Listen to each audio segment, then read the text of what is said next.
तरह की वाणी है। बाबा कहते हैं मीठे बच्चे, तुम हो कर्मयोगी, तुम्हें चलते फिरते याद का अभ्यास करना है। एक बाप के सिमरन में रहो, नर से नारायण बनने का पुरुषार्थ। प्रश्न है आज का, निश्चय बुद्धि बच्चों की मुख्य निशानी क्या होगी? पूछ रहे, निश्चय बुद्धि बच्चों की मुख्य निशानी क्या होगी? उत्तर, उनका बाप के साथ पूरा पूरा लव होगा, बाप के हर फरमान को पूरा पालन करेंगे। क्या कहा बाबा ने? उनका बाप के साथ पूरा पूरा लव होगा, बाप के हर फरमान को पूरा पूरा पालन करेंगे। उनकी बुद्धि बाहर नहीं भटक सकती, वह रात को जागकर भी बाप को याद करेंगे, याद में रहकर भोजन बनाएंगे। बाबा ने कहा वह रात को जागकर भी बाप को याद करेंगे, याद में रहकर भोजन बनाएंगे। गीत है आज का, तूने रात गवाई सो के, दिन गवाया खा के। ओम शांति। पहले तुम बच्चों को निश्चय होना चाहिए कि बाबा यहाँ का निवासी तो नहीं है, परमधाम से यहाँ आकर हमको पढ़ाते हैं। क्या पढ़ाते हैं? बाबा पूछ रहे हैं। शिव बाबा आकर हमें पढ़ाते हैं। क्या पढ़ाते हैं? ऊंचे ते ऊंचा बाप, ऊंचे ते ऊंची पढ़ाई, मनुष्य से देवता बनने की पढ़ाई पढ़ाते हैं। यह पढ़ाई प्रसिद्ध है। इससे असुर से देवता अथवा मंदिर से बंदर, बंदर से मंदिर लायक बनते हैं। इस समय मनुष्य की शक्ल मन मनुष्य की, परंतु विकार बंदर से भी जाती है। बंदर से तो मनुष्य में बहुत ताकत है। सीखकर ताकत को पाते हैं। यहाँ भी कोई तो बाप से सीखकर स्वर्ग की राजाई स्थापन करते हैं, कोई फिर साइंस सीख नरक का विनाश करते हैं। बरोबर स्थापना और विनाश का कार्य अब चल रहा है।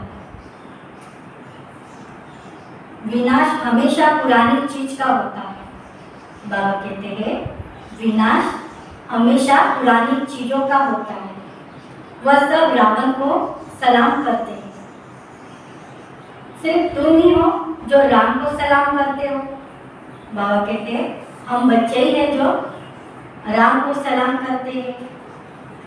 तुम बच्चे राम और रावण दोनों को जानते हो। मनुष्य कहते हैं व्यास ने गीता सुना, उसमें जो भगवानुवाद शब्द लिखा हुआ है वह सत्य है, परंतु भगवान का नाम बदली कर झूठा कर दिया है। बाबा कितना समझाते हैं? बाबा हम बच्चों को कितना समझाते हैं, पर दर्शनी में सिर्फ एक बात ही समझ चाहिए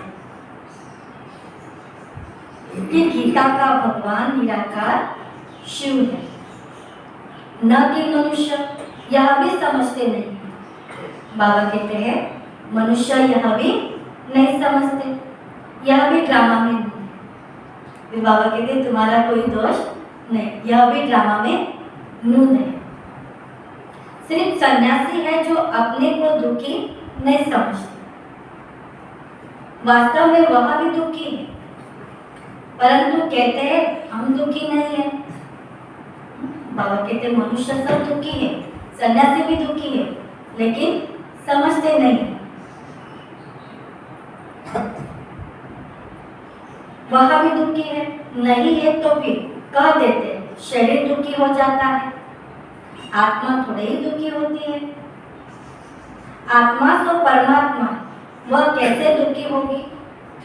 मनुष्य ऐसे कहते हैं। यह उल्टा ज्ञान है।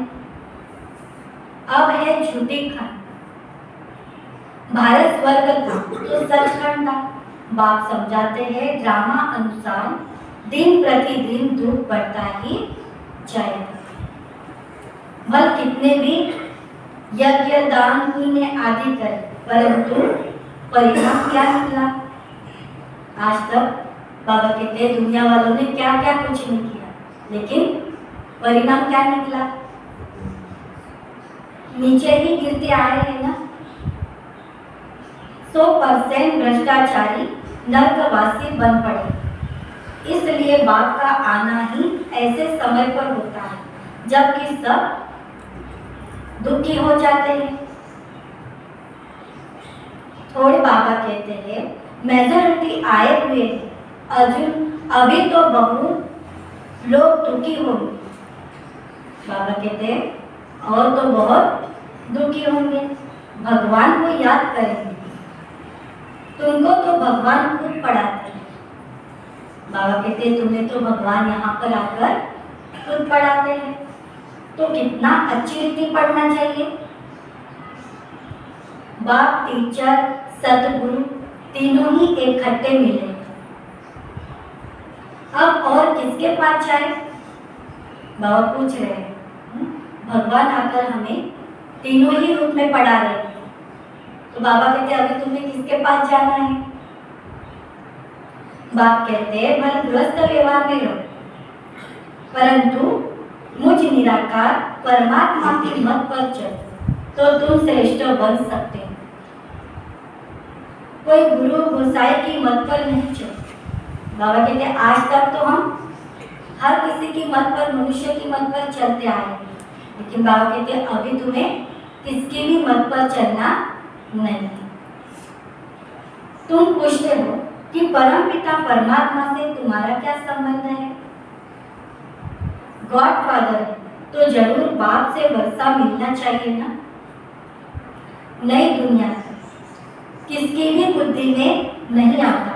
फादर माना रचयिता, स्वर्ग की रचना रचने वाला, परंतु यह है निराकार। बाबा कहते हैं परंतु यह है निराकार। आत्मा भी निराकार है, यह मनुष्य को तो पता नहीं है। आत्मा का रूप क्या? बाबा पूछ रहे हैं आत्मा का रूप क्या है? परमात्मा का रूप क्या है? आत्मा अविनाशी है, परमात्मा भी अविनाशी है। हर एक आत्मा में अविनाशी पाठ भरा हुआ है। यह बातें सब सुनते हैं तो मनुष्य की बुद्धि,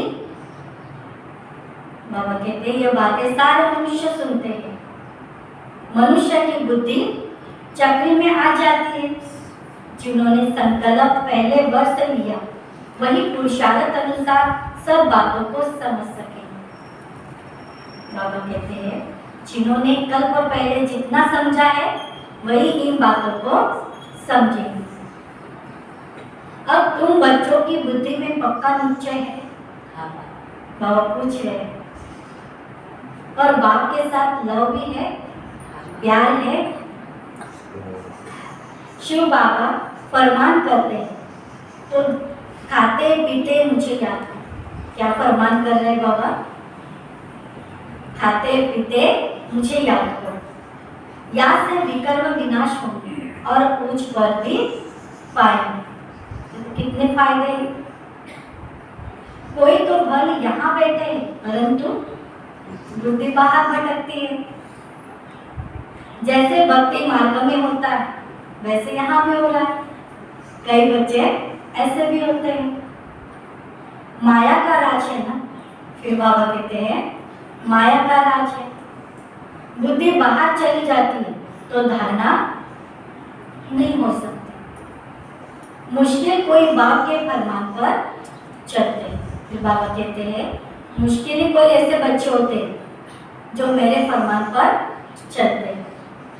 बाप कहते हैं सिर पर पापों का बोझा बहुत है, इसलिए रात को जागकर मुझे याद करो।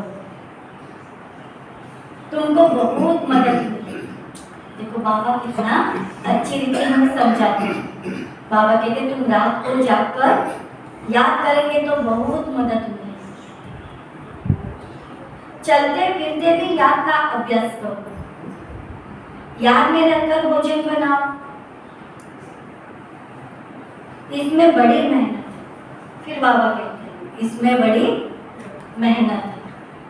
घड़ी घड़ी भूल जाते हैं बच्चे, घड़ी घड़ी भूल जाते हैं। बच्चों को अभ्यास बहुत रीति, बाबा फिर कहते हैं बच्चों को अभ्यास भी बहुत अच्छे से करना है। 24 घंटे 16 घंटे तो फ्री होते हो ना, बाकी 8 घंटे तो योग में जरूर रहना है। तुम हो कर्मयोग। बाबा कहते हैं सब कुछ करते मेरे सिमरन में रहो। बाबा कहते हैं सब कुछ करो लेकिन मेरी याद में रहो। नर से नारायण बनने का पुरुषार्थ करो तो घर बैठे भी जबरदस्त कमाई कर सकते हो। बाबा कहते कहीं जाने की तुम्हें जरूरत नहीं, घर बैठे भी कमाई कर सकते हो। बड़े बड़े आदमी भी आएंगे परंतु आ ही जाता है कुछ, परंतु टू लेट। तुम्हारे में भी बहुत है जो कहते हैं हम लक्ष्मी को वरेंगे, नारायण को वरेंगे, फिर घड़ी घड़ी भूल जाते हैं। ऐसे बहुत है जो कहते हैं शिव बाबा इनमें आते हैं। बाबा कहते हैं ऐसे बच्चे भी होते हैं जो कहते हैं शिव बाबा इनमें आते हैं। यह बातें हमारी बुद्धि में नहीं बैठती। बाबा कहते सब झूठ। कोई शक्ति है, कशिश है, परंतु बच्चे बात को समझते नहीं क्योंकि शास्त्रों में ऐसी बातें नहीं, ज्ञान की बातें शास्त्रों में नहीं है, इसलिए बाबा कहते हैं बच्चे समझते नहीं। गीता है सबसे ऊंचा शास्त्र, उसमें भी मनुष्य का नाम डाल दिया है।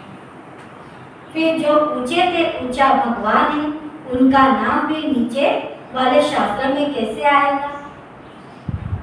बाप कहते हैं कितनी भूल कर दी है। मैंने ही यह रुद्र ज्ञान यज्ञ रची। कृष्ण को तो कहते हैं श्याम सुंदर, राधे कृष्ण ही लक्ष्मी नारायण बनते हैं। वही पूरे 84 जन्म लेते हैं। 84 लाख कहो तो भी पहले स्वर्ग में आने वाले तो लक्ष्मी नारायण ही है ना। बाप समझाते हैं तुम देवी देवता धर्मों वालों ने 84 जन्म लिए, तुम ही नंबर 1 थे। बाबा कहते हैं तुम बच्चे ही नंबर 1 थे। तुम्हारी ही अब राजधानी स्थापन हो रही है। लक्ष्मी नारायण तुम्हारे ही माँ बाप थे। लक्ष्मी नारायण तुम्हारे ही माँ बाप थे। अब तुम्हारी राजधानी बन रही है। तुम अभी संपूर्ण नहीं बने। बाबा कहते अभी तक बच्चे संपूर्ण नहीं बने। बनना तो जरूर है ना, तभी तो जाएंगे। अब तो सूक्ष्म वतन में साक्षात्कार होता है। अपने को संपूर्ण फरिश्ते समझते हैं।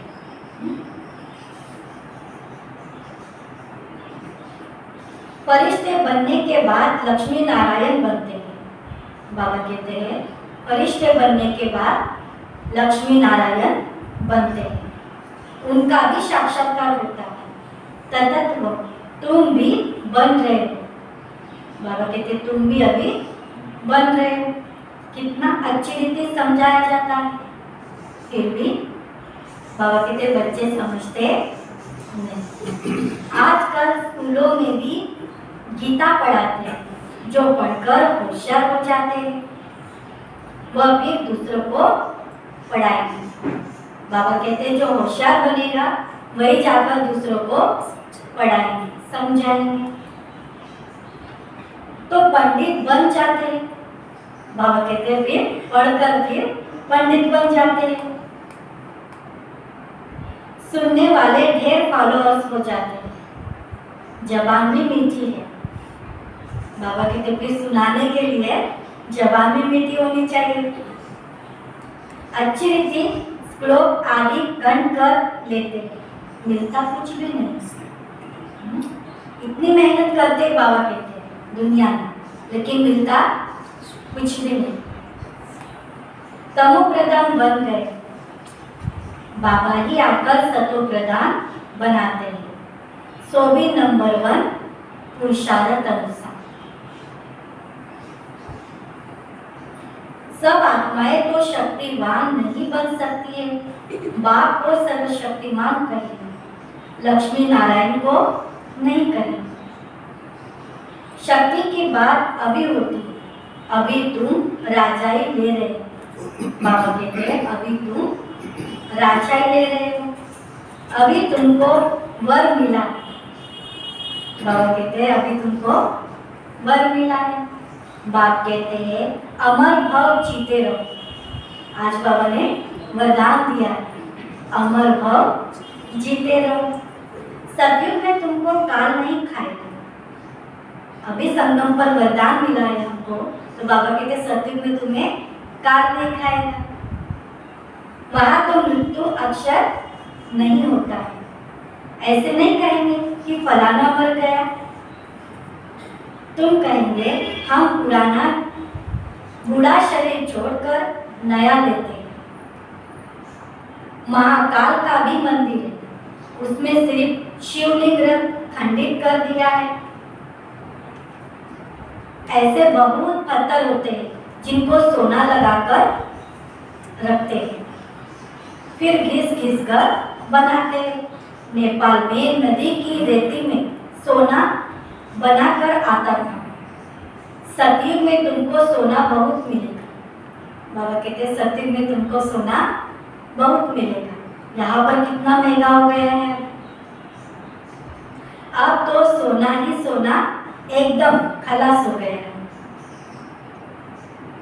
खानियां सब खाली हो गई। बाबा कहते जो सोने की खानियां थी सब खाली हो गई। बाबा फिर से भरने के लिए आए हुए। स्वर्ग में सोने के महल बनते हैं, फिर से हम अपने स्वर्ग की स्थापना कर रहे हैं।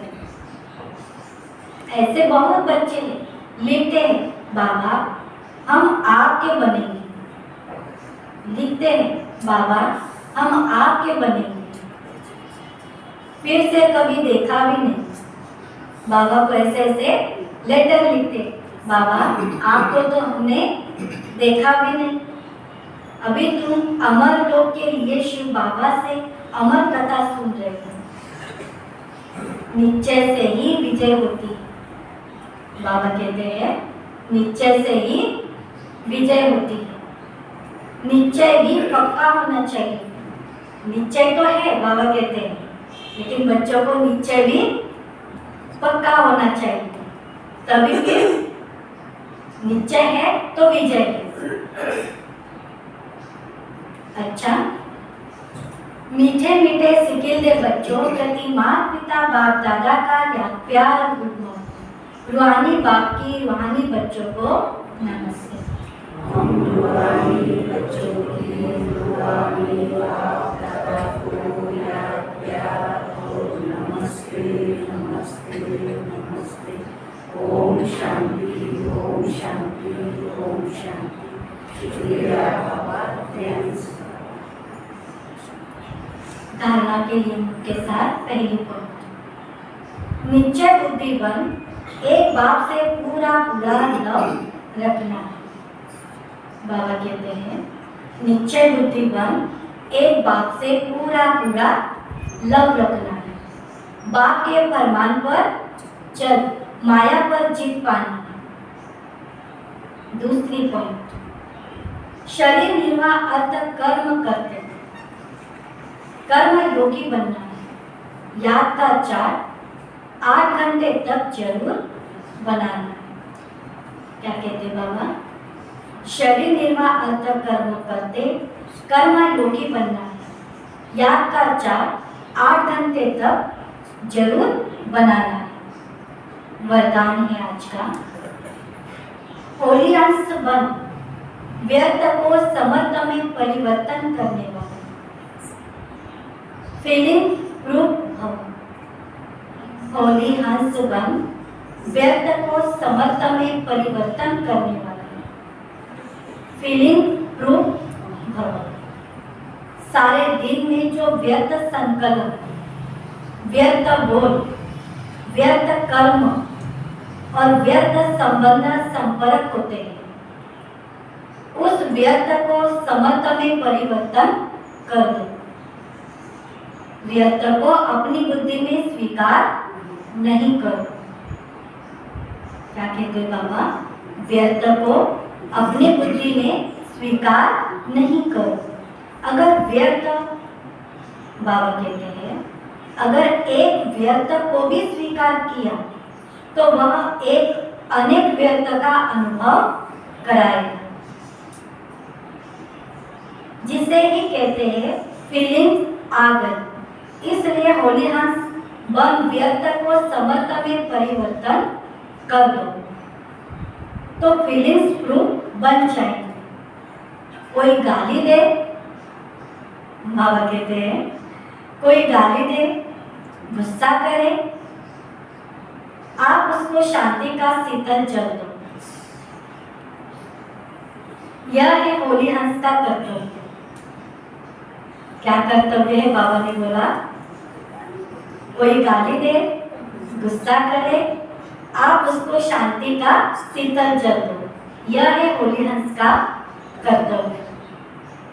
स्लोगन है, साधना के बीज को प्रत्यक्ष करने का साधन है बेहद की वैराग्य वृत्ति। साधना के बीज को प्रत्यक्ष करने का साधन है बेहद की वैराग्य वृत्ति। मातेश्वरी जी के अनमोल महावाक्य। पहली पॉइंट, परमात्मा को त्रिमूर्ति क्यों कहते हैं? परमात्मा को त्रिमूर्ति क्यों कहते हैं? उन्होंने कौन से 3 रूप रचे? अवश्य उन्होंने 3 रूप ब्रह्मा विष्णु के रचे। वह जब खुद आते हैं तो तीनों रूपों को अपने साथ ले आते हैं। ऐसे नहीं कहेंगे कि उन्होंने यह 3 रूप अलग अलग रचे, एक खट्टा ही रचे, आगे पीछे नहीं रचे। तो परमात्मा ही कहते हैं कि यह रचना मेरी है, क्योंकि मेरी साकारी, आकारी और निराकारी तीनों सृष्टि का मालिक। मैं साकारी लक्ष्मी नारायण देवी देवता रूप में नहीं हूँ। वे तो साकारी देवी देवता गुणों वाले मनुष्य हैं, लक्ष्मी नारायण। और मैं अव्यक्त देवता ब्रह्मा विष्णु शंकर भी नहीं हूँ। बल यह आकारी देवता पूर्ण जन्म में नहीं आते हैं। अमर में हूँ, बाबा कहते हैं, अमर मगर मैं हूँ भी नहीं। यह सारी मेरी डिनाइस्टी है। जब मैं खुद आता हूँ तो सारी डिनाइस्टी साथ में लाता हूँ और उन्हों द्वारा ही देवी सृष्टि स्थापन, आसुरी दुनिया का विनाश करता हूँ तथा नई सृष्टि की पालना कराने के लिए आता हूँ। मैं तो डायरेक्ट ऊपर से पवित्र आत्मा आता हूँ और मैं जिस मनुष्य तन में आता हूँ वह भी बहुत जन्मों के अंत के तमोगुण वाले उस तन में प्रवेश होकर उनको भी पवित्र बनाता हूँ, जिसका भविष्य जन्म सर्वगुण संपन्न 16 कला संपूर्ण श्री कृष्ण है, क्योंकि परमात्मा तो सर्वगुणों का सागर है। परमात्मा सर्वगुणों का सागर है, विक्रमाजीत है, जिनसे सेकंड नंबर श्री कृष्ण बनता है, जिनके फिर अंत का जन्म ब्रह्मा तन है। परमात्मा के मुसाफिर पवित्र आत्माएं कोई भी नहीं है। परमात्मा के जैसे पवित्र आत्मा कोई भी नहीं है। उन्हों को पवित्र बनना पड़ता है, दुनिया वालों को पवित्र बनना पड़ता है, इसलिए परमात्मा को ही सुप्रीम सोल कहते हैं। दूसरी पॉइंट, बिगड़ी हुई तकदीर बनाने वाला परमात्मा है। अब यह तो सब मनुष्य जानते हैं कि तकदीर बनाने वाला वो एक ही परमात्मा है। परमात्मा को कहा जाता है तकदीर का मालिक। परमात्मा को कहा जाता है तकदीर का मालिक। वो आकर हम आत्माओं की तकदीर बनाते हैं। जो बिगड़ी हुई तकदीर है उन्हों को नया बनाने वाला परमात्मा है। बाकी यह जो मनुष्य कहते हैं तकदीर बनाना व बिगाड़ना परमात्मा के हाथ में है। अब यह कहना संसार की भूल है। तकदीर बनाना परमात्मा के हाथ में ही, परंतु जब मनुष्य उस तकदीर बनाने वाले को भूल जाते हैं तब उनकी तकदीर बिगड़ जाती है। गोया तकदीर को बिगाड़ना मनुष्य के हाथों में है, ना कि परमात्मा के हाथ में। जब मनुष्य अपने को आप को भूलते हैं, बाबा कहते हैं जब मनुष्य खुद को भूलते हैं, अपने बाप को भूलते हैं, तभी मनुष्य उल्टा कार्य करने कारण वो अपनी तकदीर को लकीर लगा देते हैं। तो बिगड़ने वाला बाबा कहते हैं तो बिगाड़ने वाला हुआ मनुष्य और बनाने वाला हुआ परमात्मा। इसलिए परमात्मा को सुखदाता भी कहते हैं। परमात्मा को सुखदाता भी कहते हैं, न कि दुखदाता। देखो, जब परमात्मा स्वयं ही इस सृष्टि पर अवतरित होते हैं, बाबा पूछ रहे हैं, जब परमात्मा स्वयं ही इस सृष्टि पर अवतरित होते हैं तो सभी मनुष्य की बिगड़ी हुई तकदीर बनाते हैं, अर्थात सबको सद्गति दे। तभी तो परमात्मा को सभी मनुष्य आत्माओं का उद्धार करने वाला कहते हैं। परमात्मा कहते हैं, बच्चे मैं इस संगम पर आया सबकी तकदीर बनाने के लिए। ऐसा नहीं कोई की तकदीर बनाने और कोई की न बनाने, परंतु परमात्मा तो सबकी तकदीर बनाते हैं। बाबा कहते हैं परमात्मा तो सबकी तकदीर बनाते हैं, न कि एक की, क्योंकि सभी मनुष्य का सारी सृष्टि से संबंध है। तभी तो परमात्मा के लिए कहते हैं तकदीर बनाने वाला। जरा सामने तो आओ। दुनिया वाले कहते हैं तकदीर बनाने वाला परमात्मा, जरा सामने तो आओ। तो यही सबूत है। फिर भगवान कहते हैं, फिर यही सबूत है कि परमात्मा तकदीर बनाने वाला है। गाते हैं इसलिए फिर परमात्मा तकदीर बनाने वाला है। अच्छा, ओम शांति।